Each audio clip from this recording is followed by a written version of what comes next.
Hey Collective, it's Alan coming to you with a video that will be accompanying a post I'm releasing this afternoon on LinkedIn surrounding a topic that I really like, which is tarot, and kind of grounding the energy surrounding the superstition and the taboo nature of it in a way that was more contextualized and made sense to a wider audience. And basically, in a nutshell, what I had written was that tarot really is a cognitive exercise.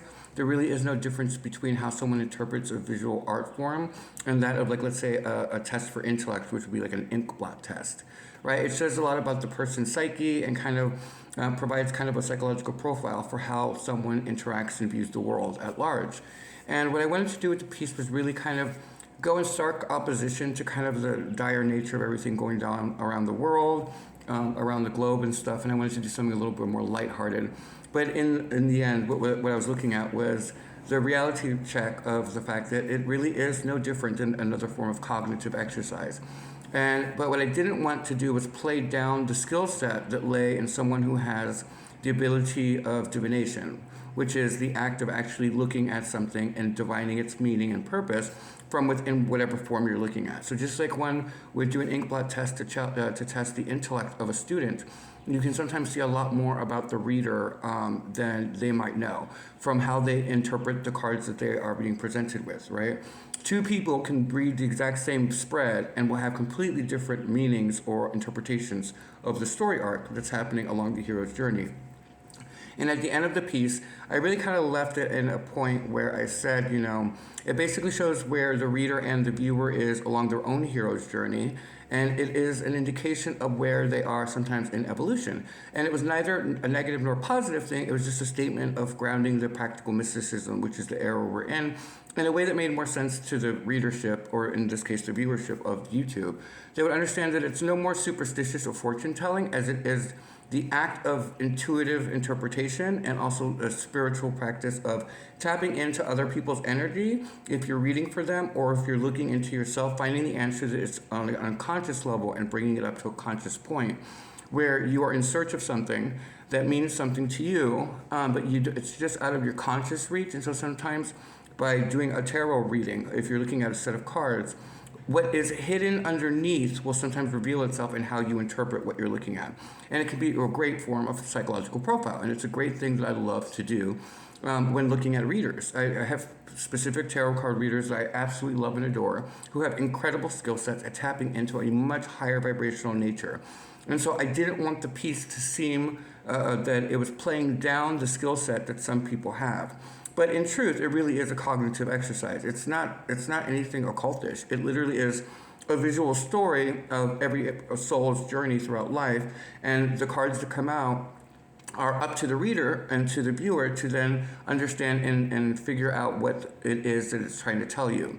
But in the end, it literally is a playing card deck, and there really is nothing that should be all that superstitious or dark about it, because it shouldn't challenge anyone's faith structure. I always found that confusing. I even made a point in the reading. I was like, I don't really understand what the big deal is about it. But I did provide it in a way that made more sense, which is it's cognitive. It's just cognitive exercise that you and I do, where we're interpreting imagery that we're seeing in the same way that people used to carve drawings on caves. And we now decipher it and try to figure out what it said. So there's really no difference or anything taboo really related to the topic. But people seem to get like all in their feelings or all in their coochies because people like watch tarot readings. And my point was that especially in an era of practical mysticism, it's kind of time that we start demystifying things that aren't really all that mystical and actually just say what it is, which is a great form for you to connect and serve as a bridge point between you and your soul possibly, or you and your unconscious mind, and it allows you to bring things forward that you may be in search of. And it's just an indication of what you are already looking for, right? Because if you are the recipient and you are agreeing to whatever the reader is saying, then you already knew what you were in search of, and if it matches your vibration, then it is applicable to you. But at the end of the day, it's still their interpretation that you're connecting with. But as a skill set, on behalf of the reader, I didn't want them to feel like I was like shitting on them, because I find readers to be very, very important into what they do and provide services for their collective, right? They're tapping into a group of people at a particular point in their evolutionary journeys, and they're speaking to things that might be able to guide them and navigate them if it agrees, or if it's in agreement with the person who's receiving the information. But in the end, it's not really all that superstitious or taboo. It's just that for a long time, it was frowned upon. And now that we move into the practical mysticism era, it's really important, well, AKA the Aquarian age. It's really important for us to kind of ground the energy in a way that makes more sense to other people, especially if they are kind of researching it or studying it in their own light, right? And so the piece really wanted to focus on grounding that energy in a way that made sense to a wider audience, but to not downplay the reader quality of the person who does the reading itself or the person receiving the reading. Because it's super important sometimes to check into your own psychology and where you are in life. And sometimes by divinating, by deciphering and divining meaning from something, it reveals stuff that you already know that you're in search of, but it just kind of is an extra indication of what you're already in search of, right? Because if you agree to something that someone is saying, then that was the answer that you were already seeking. You don't take on other people's truths unless it's true for you. And so it's a great form of connecting and uniting a collective or a group of people that are maybe going through the same situations, right? But in the end, it does reveal a great deal about the reader. And I wanted to be very respectful of the readers because it's quite revealing about their psychology. I'll give you a perfect example. Let's say that you are a person who is a feminist and you are fighting for women's equality and we're all with you and stuff like that. There's going to be an edge that sometimes reveals itself in the way that you read cards and the story that you're telling because you're speaking from personal experience. Sometimes to find truth, it must resonate as true for you and it must be within your eye line of where you are at an evolutionary place, right? You have to have that experience to then speak to it so earnestly. And so a lot of the time it will have an edge of personality to it that is on behalf of the reader. And on the same time, it reveals a great deal about the person receiving the information because you're either not lost, I would say, but they're in quest of something. And so who they approach and who they observe becomes equally as telling as the person's revealing their nature with what they're saying and how they divinate the cards. So I wanted to honor both ends of it and make it very, very clear that I'm not saying it's not a skill set because it's a really powerful skill set. It connects us to a higher sensibility, to a higher vibration. And so I didn't want people to get the impression that I was somehow downplaying the skill set, because it is indeed a skill set. But I was just stating that it's no different than any other cognitive exercise. It's just a way to kind of get to the truth of something that you know internally, but that you sometimes need verification from another person that mirrors you. And that's kind of the purpose of why a lot of us watch tarot, is because we're being mirrored with a collective of people where an interpreter is speaking to our journeys as a group, and we're able to understand some things that maybe were just outside of our conscious reach. And so that's really what the whole piece was about. But in the end, it does say a lot about the tarot reader, and I wanted to honor them with this video and be very clear that I do see it as a very interesting skill set. There is a reason why, in a lot of pop culture, the act of divination or tea leaf reading and all that stuff is so important. It's because science can't say or that it's taboo when it uses ink blots to test intellect. So what's the difference? There's no difference. The only difference is bias. And so I wanted to kind of ground it in a way that brought us towards the table together and realize that it's just another cognitive exercise. If something speaks to you, then that's really strong on behalf of the reader who's tapping into the potentialities, if I can say it, the potentialities of life, and speaking to a demographic that is true for. And it's helping them navigate something that they already know intrinsically as either true or not true, or helps them find hope in situations where maybe they're going through a dark night of the soul or just having a hiccup in life or a breakup. Sometimes someone else reading and divining meaning that you are connecting with can sometimes bring you up and it uplifts you as a person. And people can shit on it as much as they want, but in the end, we use it to test intellect, so why can't we use it to navigate life? If it is an indication of your intellect and where you are on the evolutionary ladder to look at an ink blot, and whatever you see in it tells the person, the psychologist, more about you, then what's the difference between that and a tarot card reading, where there's actual imagery and meaning behind everything? But yet, you can read it a million different ways. It's totally subjective sometimes. Unless you have an objective viewpoint, which is the reader being objective and only taking on what speaks to them and not making any really big life decisions based on a tarot card reading. You have to really, know your soul and you have to walk that path. But that doesn't mean we shit on people who have a skill set that is really powerful in helping connect other people in a way that uplifts them. And so the piece really, really was basically grounding the energy in a way that was very intellectual in the mind, because we're in that era of evolution where we're in pursuit of knowledge. And as we make our way towards wisdom, which will be the next leg of the journey, for those of you who have been following me, understanding that the collective is now moving into their collegiate experience, where many of them are going to start working on their master's degrees and so forth, you understand that talking about stuff like this will become more relevant and more prevalent. Because as people step into their soul and acknowledge that they are souls having temporary experiences in a physical avatar, they are understanding that they're on quest of knowledge and information. And as they become more aligned with that, they become much more spiritual. And there's much more skill sets that emerge from that, right? There are people who have telepathy. There are people who have the ability to move things with their minds. They have people who have the ability to divinate from something that they're seeing and tap into a much wider base of consciousness, because we are all connected. And so I didn't want it to come across like we were downplaying the ability of a good tarot reader and make it seem like it wasn't relevant. I just wanted to ground it in a way where society would see it as nothing more than a cognitive exercise. It's something that connects people to situations, but in the end, whatever truth they're in search of is what bonds them to the reader. And then you will notice over time something very interesting, something that's out of this world, if you will, which is if you study them long enough, you start to realize patterning that emerges within the collective consciousness, where no matter what reader you're looking at, the same storyline begins to emerge throughout each of the readings for a particular period of time.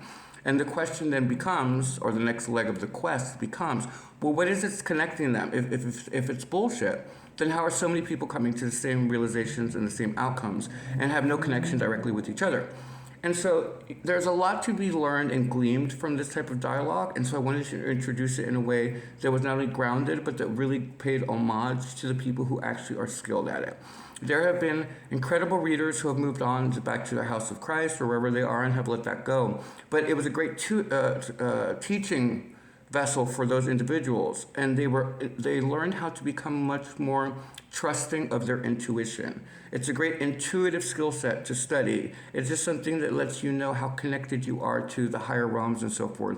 And the way that you read and the way that you speak to your collective says a lot more about you, and it says a lot more about them than maybe the casual observer would notice. And so that's why I love watching. I rarely ever watch anything on TV. I could care less about superhero shit. Like, I'm over that whole thing. It's so overdone, and I'm just over it. So a lot of time, I'll just casually be looking at like reaction videos, because I love to study how people see the world and the way that they interpret the same movie that I've watched, and I find that very fascinating because it lets me in on, what the great architect or God or Allah, whoever you are, whoever you believe in, whatever his adventure is in that person. I'm trying to figure out like, oh, how interesting. They are really into cosmology, or they're really into science, or they're really into blah, blah. And it gives me a perspective, a mirror, in which to look at and observe another person on a divine mission, right? That's what we're all doing here. We're students. And so it's a great way to study other students within the academy. But I also then spend a lot of time looking at readers, because I find them to be very interesting. Do you know how vulnerable you have to be to get online with somebody that's been so tabooed and so like blacklisted, and to actually make yourself vulnerable and revealing how you see the world and how you interpret something? It's quite revealing. And so it's one of those moments where I just wanted to make sure that the readers, whoever I'm talking to or that sees this, understand that I have great respect for you. And part of the mission now is to have other people reach the same level of respect. But some of it has to do with them demystifying it and kind of looking at it from what it is. And a cognitive exercise is really important, because it lets you know how connected you are to different things, right? Somebody who's really good at spatial intelligence may not be very good at ink blots, right? They might not have like a really high standard IQ, but they'll have a super IQ in this skill set. And the same will be with tarot readers. People with the ability to divinate have a really great skill set that is not common. And so instead of downplaying it, I just wanted to ground it in a way that made sense to a wider audience. And also, it's very healthy sometimes to seek an answer yourself, right? If you really are one of those people who really believes in, spirituality and evolution and mysticism, then you understand that there's something very interesting about being within a matrix that reveals a same pattern amongst very different people. And when you observe it happening over and over again, you get a wider array of what's going on sometimes behind the scenes. And people can say it's foo-foo or whatever the hell they want to call it, but at the end of the day, if they are in alignment with each other, then they are tapping into the same consciousness. and they are then reflecting it upon the student or the people and students who are observing them. And it says a great deal about us as a species when the storylines begin to intermingle with each other, and you start to really, really see the depth of how connected we really are, right? Because if you look at a tarot reader or a reaction person or whoever it is, and you observe them long enough, you start to really relate to some of the things that they're either going through, or how they speak to things, or where their knowledge base is revealed, and you start to understand where they are on the evolutionary ladder. You understand what's for you, what's not for you, so it's a great tool for deciphering and discernment. And then you never take on anybody's truth that's not true for you, so you're always in quest with people you vibrate with that are sharing the same story that you are, because you are tapped into the same pod of people, right? And so it's an incredibly uplifting thing that they do, even though it can be frowned upon. And the whole point of the video and of the piece was, why are you frowning upon something? If you use ink blots to test intellect, then why wouldn't you also acknowledge that it's a great tool for a psychological profile on an individual to see if you are in right relations with them, or if they are vibrating at the same level you are? There's no difference from it, right? I can look at the Empress, and depending on the cards that surrounding the Empress, I can see if it's an upcoming person and speak to the people who are on the cusp of making initiation or whatnot. You can see that from that, but it's because my wisdom and intellect is vibrating at a particular level where I will read cards in a different way than other people do. And so sometimes when we observe you, when we're watching a tarot reader, or you are actually going to a tarot reading, you are trying to connect vibrationally with that, and it's the skill set of the reader to try to tap into the person that they are reading for energetically. And I know it sounds frou-frou, but hey guys, like, I hate to break it to you, but the world is very, very contradictory sometimes, and it also can be a very, very mystical place. And as we enter this era of practical mysticism, it's going to be important for us to have a little bit more candid, or a little bit more candor with one another, and acknowledge that some of the things that become pattern-driven is on purpose, right? There's a reason why human beings are programmed to seek patterning, and it helps them navigate the seas of uncertainty. And since we are in this era of the Aquarian age, where a lot of mystics and a lot of seers and so forth are coming forward, their skill sets are going to be on display. And I just wanted to make sure with this video and the written piece that I marry it well enough for you guys to understand that I hold people who study this type of thing in high regard because of how vulnerable they make themselves and how they present it to the world. Each reader is different. There's some readers I don't like. There are some people that I don't match their vibration. I have no judgment on any of them. But there's the same thing with other businesses and stuff like that. Like, there's some businesses I won't work for, or there's some teaching facilities I wouldn't go to. But then that doesn't mean that I don't acknowledge and respect that particular profession or that particular vocation. So I just wanted to really step on here real quick and just ground the energy, and making sure that anybody who reads it understands that there is something to be said about skill sets that are otherworldly.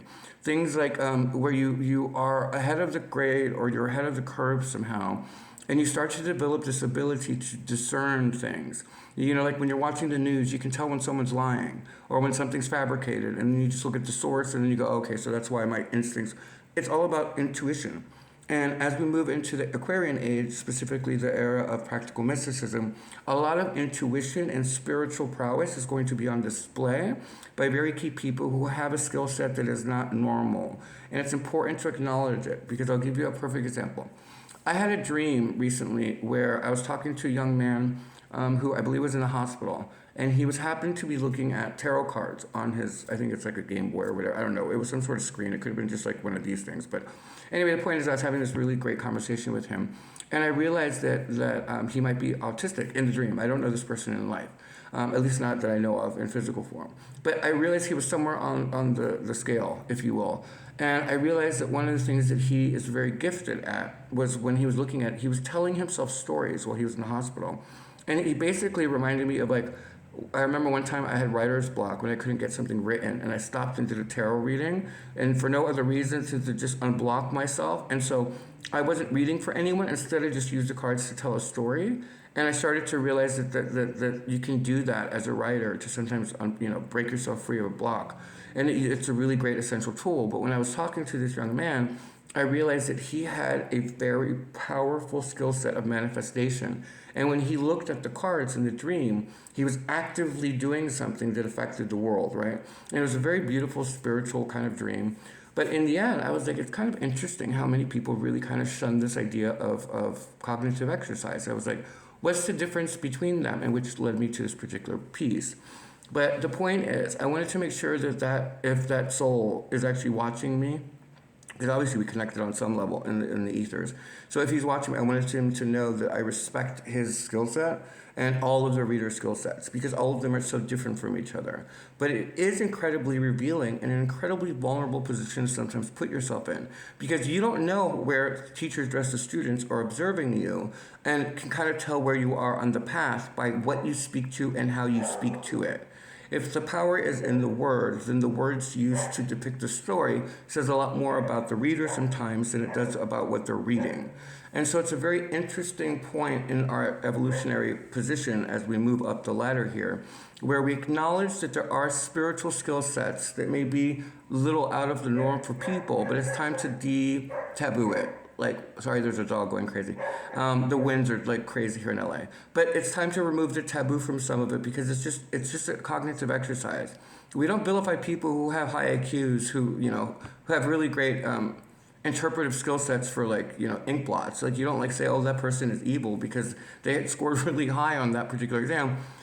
Because many of you, when you look at the ink blots, you intuitively are connecting to whoever the psychologist is or whoever the teacher is that's watching you interpret it. You're tapping into what you think they want you to say. And that's a very interesting thing to observe in other people. But when you aren't trying to tap into what they want you to say, and you are a free agent interpreting and divining meaning from a set of imagery, then you leave yourself very open to reveal much more about yourself than sometimes you are revealing to the viewer. And so I just wanted to honor all of the tarot readers by saying that though I grounded the written piece in a way that was very easy to absorb, and comparing it to cognitive exercise, that doesn't mean it's not an incredibly powerful skill set in right alignment, right? Because again, you should never make life decisions based, really big life decisions based on a reading. But usually when you are observing it, either as the reader or you are the viewer, you already know what you're in search of. The reader doesn't, right? And the reader's trying to tap into your energy.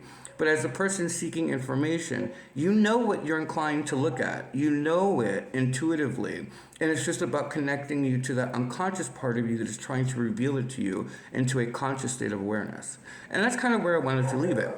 I just wanted everyone to know that in the end, there's a great deal of honor to those of you who do that, because it's an incredibly vulnerable position to be in. And just know that it says a great deal about you, and it says a great deal about the viewer and how you're connecting to each other. But in a world driven by division, it's very important to acknowledge where we unite and interest to bring people towards each other. And if it uplifts someone and makes them feel better or helps them maybe tap into their unconscious state in a more healthy way, then who are we to judge it in a negative light? And in the end, isn't that what this whole school is about? It's about learning, it's about intuition, it's about spirituality, it's about evolution. And the more we move forward, the more we're going to have these conversations. So I just wanted to leave it like that, and I hope you guys have a wonderful day. Bye.